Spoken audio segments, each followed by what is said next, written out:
शांति। आज 3 अक्टूबर 2020 है और हम सभी ने बाबा के मधुर महावाक्य अवश्य सुने होंगे। आज की मुरली का स्पष्टीकरण लेते हैं आदरणीय आशा दीदी से।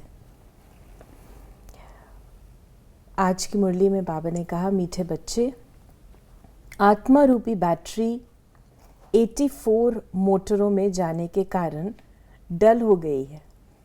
अब उसे याद की यात्रा से भरपूर करो। बाबा हमारा बहुत रमणीक है और ज्ञान को बहुत रमणीक रीति से बाबा सुनाते हैं। आज कितना अच्छा लग रहा है, हमारी बैटरी 84 मोटरों में गई है, 84 कार्स में गई है। नेचुरली बेचारी की हालत तो ऐसी हो जाएगी ना। एक ही बैटरी इतनी पावरफुल बाबा ने बना के दी थी जिसने 84 जन्म पूरे किए और अब वो बिल्कुल ख़त्म हो गई है। अब उसको चार्ज करना फिर से, और चार्जर तो हमारा बहुत पावरफुल है, तो उसे चार्ज करेंगे फिर से 84 मोटरों में जाएंगे। क्वेश्चन है कि बाप किन बच्चों को बहुत बहुत भाग्यशाली समझते हैं, जिनके पास कोई झंझट नहीं है, जो निर्बंधन है। ऐसे बच्चों को बाबा कहते, तुम बहुत बहुत भाग्यशाली हो। तुम याद में रहकर अपनी बैटरी फुल चार्ज कर सकते हो। अगर योग नहीं, सिर्फ ज्ञान सुनाते तो तीर लग नहीं सकता। भल कोई कितना भी भपके से अपना अनुभव सुनाए, लेकिन खुद में धारणा नहीं तो दिल खाता रहेगा। बाबा समझ देते हैं और बाबा आकर के जो ज्ञान सुनाते हैं उससे हम आत्माओं को सोच, बोल और कर्म, मनसा वाचा कर्मणा, तीनों में समानता की शिक्षा देते हैं। क्योंकि ये भी बाबा जो हम बच्चों को पढ़ाई पढ़ाते हैं उसकी विशेषता, यूनिकनेस है। लोग कहते ज़रूर रहे, 2500 साल से पढ़ते रहे, काम क्रोध नरक के द्वार हैं, परंतु ना तो सुनाने वालों ने उनको छोड़ा और ना ही सुनने वालों ने छोड़ा। लेकिन यहाँ पर बाबा हम बच्चों को जो पढ़ाते हैं तो बेसिक फर्स्ट लेसन तुम आत्मा हो, हमको पक्का कराते, जो आज दिन तक पक्का करा रहे हैं। तो बाबा कहते हैं कि ये तुम्हारा कुछ भी जो तुम सुनाते हो, अनुभव सुनाते हो, ये धारणा अगर नहीं है, थियोरेटिकल सुनाते हो, तो बाबा कहते हैं उसका प्रभाव कैसे पड़ेगा। ना तो प्रभाव पड़ेगा और दिल खाएगा। आप अनुभव करेंगे जिस दिन आपने गुस्सा किया हुआ होगा उस दिन आपका दिल खाएगा, और उस दिन अगर मुरली आ जाए गुस्से की तो और आपका मन लगेगा। अमृत वेला आप जिस दिन मिस करते हैं उस दिन अगर मुरली में आ जाए अमृत वेला करना चाहिए तो आपका दिल खाएगा। दिल खाना चाहिए क्योंकि वो सच्चाई की निशानी है। अगर दिल खाता ही नहीं है फिर तो बहुत गड़बड़ है। लेकिन मन खाता है कि मैं कह तो रही हूँ लेकिन मेरे मन में, तो वो अच्छी बात है। बाबा ने कहा, मैंने जिसमें प्रवेश किया है उनका ये बहुत जन्मों के अंत का जन्म है। तुम बच्चों से कई पूछते हैं, तुम इनको भगवान क्यों कहते हो? बाप पहले से ही समझाते हैं, कोई भी स्थूल व सूक्ष्म देहधारी को भगवान नहीं कह सकते। सूक्ष्म देहधारी सूक्ष्म वतनवासी ही ठहरे। ये बाबा ने क्लियर किया है कि शिव बाबा न साकारी है न आकारी है, परंतु निराकारी है। भगवान न साकार तन लेता है न वो फरिश्ता है, परंतु वो परम पिता है, परमात्मा है। और परमात्मा जो है ज्योतिर्बिंदु है, निराकार है, अवयव नहीं है उनके, इसलिए अव्यक्त है। इसलिए बाबा कहता है कि मैं ना मैं स्थूल हूँ ना सूक्ष्म हूँ, परंतु मूल हूँ। और श्रीमद् भगवद गीता में ये बात आती है। आज बाबा ने कहा कि ऊंचे ते ऊंच ही भगवान परमपिता, ऊंचे ते ऊंच है ही भगवान परमपिता, ऊंचते ऊंच नाम है, ऊंचते ऊंच उनका गांव है, बैठक भी ऊंच है। वास्तव में कोई बैठने की जगह नहीं है। जैसे स्टार कहाँ बैठे हैं, कहीं बैठे हैं क्या? खड़े हैं ना। तो तुम आत्माएं भी अपनी ताकत से वहां खड़ी हो। ताकत ऐसी मिलती है जो वहां जाकर खड़े होते हो। तो इस प्रकार से बाबा ने कहा, ऊंचा मेरा नाम, ऊंचा मेरा धाम, जिसको बाबा ने आज का मेरा गांव, आज रमणीकता है ना मुरली में, पहले मोटर कहा, फिर अभी गांव कह रहे हैं बाबा, और फिर आज नई बात बता रहे हैं। ऊंची मेरी बैठक है, वो तन जो मैं लेता हूँ और जिस तन में आकर के मैं बैठता हूँ, वो तन भी बहुत विशेष है, क्योंकि 84 जन्मों का अनुभव है। और दूसरा, ये तन ऐसा है जिसको मैं जब चाहूँ, जब कहूँ तो ये तैयार है, आज्ञाकारी है। ये तन नाज नखरे नहीं करता, हर दम तैयार रहता है। ये तन बाबा के इशारों को समझता है, इसलिए बाबा कहते हैं ऊंची मेरी बैठक है। और बाबा ने परम धाम को भी याद किया कि जैसे वहाँ पर स्टार खड़े होते हैं, तो आत्माएं अपनी ताकत से भी, हाँ, कि वहाँ कोई बैठक नहीं है, लेकिन आत्माएं अपनी ताकत से वहाँ खड़ी हैं। वो जो ताकत है वो वहाँ का अपना ही, जैसे हमारे यहाँ मैग्नेटिक पुल है, ग्रेविटेशनल पुल है, ऐसे वहाँ पर अपना ही प्रकार का पुल है, जिससे आत्माएं जो हैं वहाँ पर टिक जाती हैं। ये फिर बाबा ने जो बैटरी की बात कही कि जैसे मोटर में बैटरी होती है, उसके ज़ोर से ही मोटर चलती है, बैटरी में करंट भरी हुई होती है, फिर चलते चलते वो खाली होती है, चलते चलते फिर ढीली हो जाती है, ये भी डल हो जाती है। आत्मा तो है इस शरीर की बैटरी, ये भी डल हो जाती है। बैटरी इस शरीर से निकलती भी है, फिर दूसरी तीसरी मोटर में जाकर पड़ती है। और फिर बाबा ने कहा कि अब तुम बच्चों को समझाते हैं, बच्चे मुख्य बात है योग में रहना, पवित्र बनना, नहीं तो बैटरी भरेगी नहीं, योग लगेगा नहीं। भल कुक्कड़ ज्ञानी तो बहुत हैं, ज्ञान भल देते हैं, परंतु वो अवस्था नहीं है। ये पहले बैटरी वाली बात ले लेते हैं। बाबा कहते हैं कि बैटरी को चार्ज करना होता है। अगर बैटरी को हमने रीयूज़ करना है, चार्ज आउट हो गई है, तो चार्ज करने से वो फिर से काम करना शुरू कर देती है। तो ऐसे बाबा बता रहे हैं ये बैटरी चार्ज कैसे होती है। बैटरी चार्ज होती है शिव बाबा की याद से। लेकिन अगर कनेक्शन ठीक नहीं है, कई बार आपने अपने मोबाइल्स को आप कनेक्ट करते हैं और अगर वायर में ज़रा सा भी, कनेक्टर में ज़रा सी भी कुछ ऊपर नीचे हो जाती तो कनेक्ट नहीं होता। अगर आप कनेक्ट करते हैं, स्विच ऑन नहीं करते हैं, तो कनेक्ट नहीं होता, चार्ज नहीं होता है।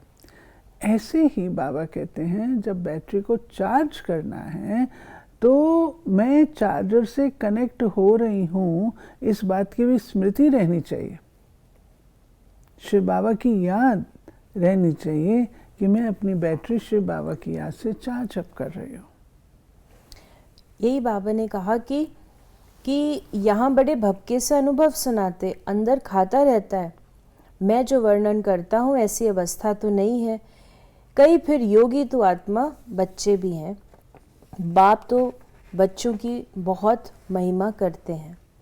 इस प्रकार बाबा ने, जैसे हमें, जो हमने पहले वो बाबा ने इशारा दिया कि जो अनुभव सुनाओ तो लाबाड़ नहीं मारो, इधर उधर की बात नहीं बोलो, परंतु जो रियल बात है वो सुनाओ। भक्ति भी पहले सतो प्रधान फिर सतो रजो तमो होती है। अभी तुम फिर सतो प्रधान बन रहे हो, इसमें ही मेहनत है। पवित्र बनना है, अपने को देखना है। माया कहाँ धोखा तो नहीं देती है, मेरी क्रिमिनल आई तो नहीं बनती है। कोई पाप का ख्याल तो नहीं आता है। तुम भी ब्राह्मण भाई बहन हो ना, फिर विकारी दृष्टि क्यों रखते हो?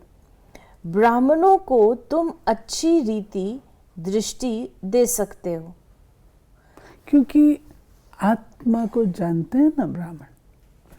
आप देखिए, जब हम लोग योग में बैठते हैं तो हम दृष्टि देते हैं ना, हम बाबा की दृष्टि लेते हैं। और जब हम योग में बैठते हैं मंच पर तो हम दृष्टि देते हैं। उस समय हमारे बुद्धि में क्या रहता है? भाई भाई की दृष्टि है। दूसरा, हम एक ही क्लास के विद्यार्थी हैं। तीसरा, हम रूहानी यात्री हैं। चौथा, हम होवनहार प्रिंस प्रिंसेस हैं। ये बुद्धि में रख करके और तब हम लोग रूहानी दृष्टि देते हैं।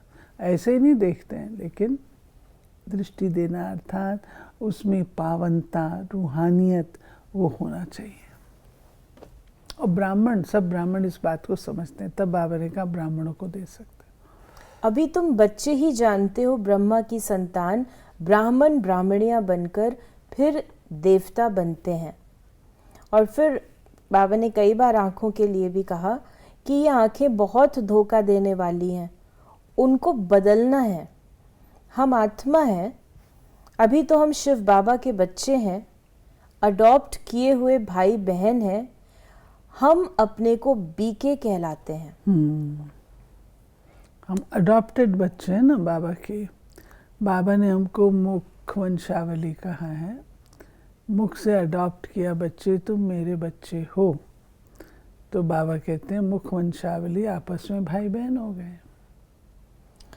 बाबा ने कहा नर से नारायण, नारी से लक्ष्मी बनना, ये है सूर्यवंशी मखमल की पटरानी बनना, फिर खादी की हो जाती है। रमणीकता है ना इसके मतलब में। तो बाबा तो ऐसी ऐसी पॉइंट्स बुद्धि में रख फिर समझाना चाहिए। खुशी न वैरायटी बाबा बता रहा है कि ऐसे ऐसे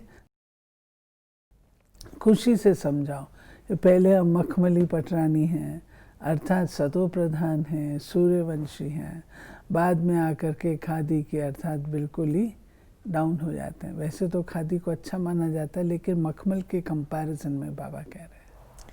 बाप कहते हैं मैं तुमको शिवालय का मालिक बनाने आया हूँ, ये अंतिम जन्म है। फिर बाबा ने कहा, जो बाबा ने सेवा के लिए कहा कि वैश्याओं को भी समझाना है, तो बाबा ने कहा तुम अपनी एसोसिएशन बनाकर गवर्नमेंट से जो मदद लेना चाहे ले सकते हो।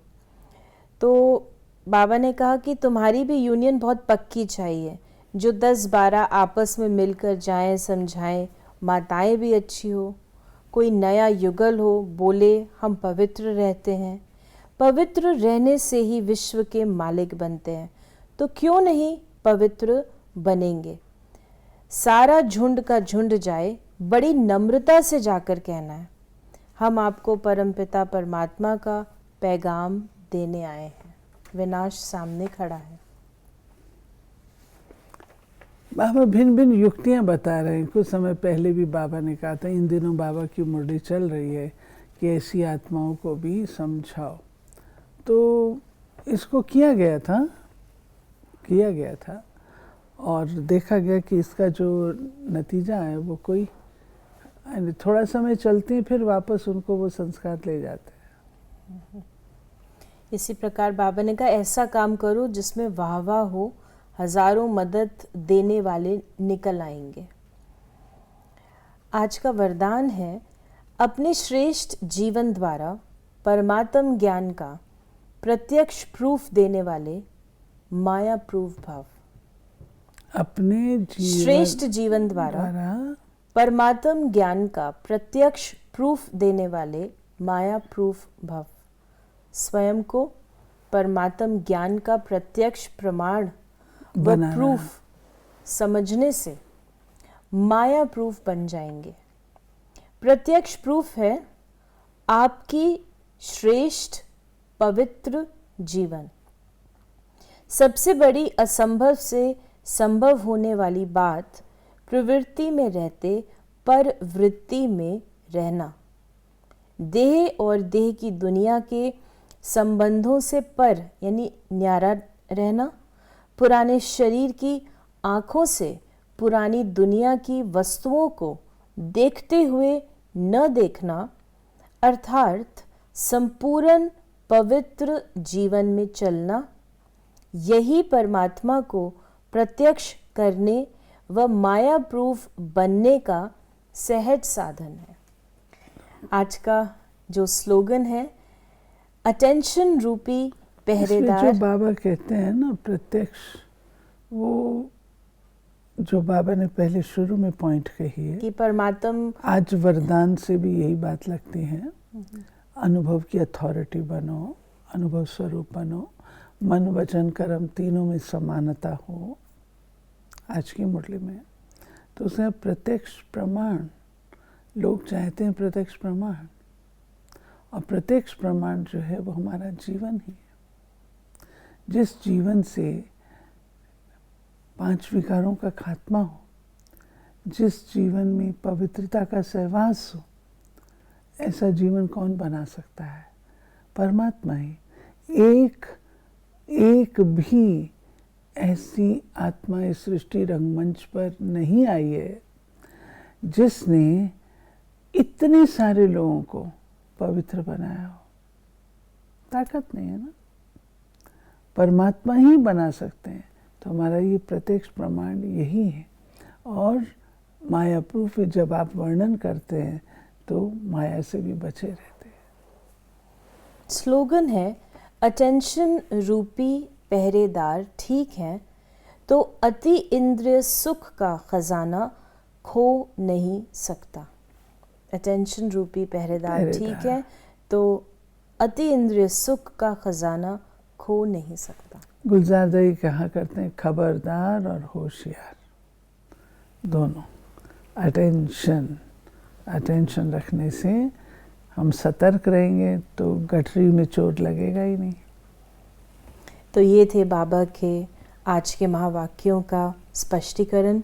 यदि आपके मन में ज्ञान या धारणा या योग से संबंधित कोई प्रश्न है तो उसे व्हाट्सएप करें 8826599309 पर, और हम आपके प्रश्नों का उत्तर प्रश्नोत्तरी कार्यक्रम में देने का प्रयास अवश्य करेंगे। ओम शांति।